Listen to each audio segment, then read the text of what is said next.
all of us, we can't discount, because God called everyone into salvation. He asked Christ to come die for everyone for salvation. Whether they look like us or not, talk like us or not, dress like us, smell like us, maybe they are completely different than any and all of and every one of us, and maybe they're the ones we don't notice. The ones that we walk by and we blink. But I wrote this morning, I said, never discount anyone. Because God may be holding out for that one person. At some point or another, you were that one person he was holding out for.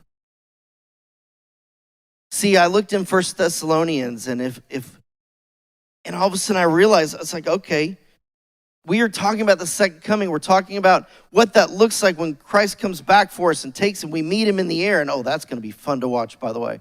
And I mean, I was so grateful to come home here. Can you imagine how grateful we are to go home there? Even if it's just for I was going to say a season, but a millennium's are real, but it's a long season.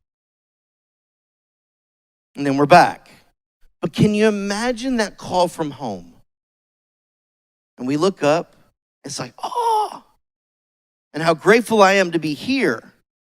But we were all called to be there. Wherefore comfort yourselves together and edify one another, even as also you do. Verse 12. It always seems a little self-serving for me to read this, but I'm going to do it anyways, because we're here. And we beseech you, brethren, to know them that labor among you, and who are over you in the Lord, and admonish you. Know them. Know the people over you. And to esteem them very highly in love for their work's sake, and be at peace among yourselves. Now we're changing gears just a little bit. We're now talking about our character. How we need to be as we're waiting, as we're occupying till he comes.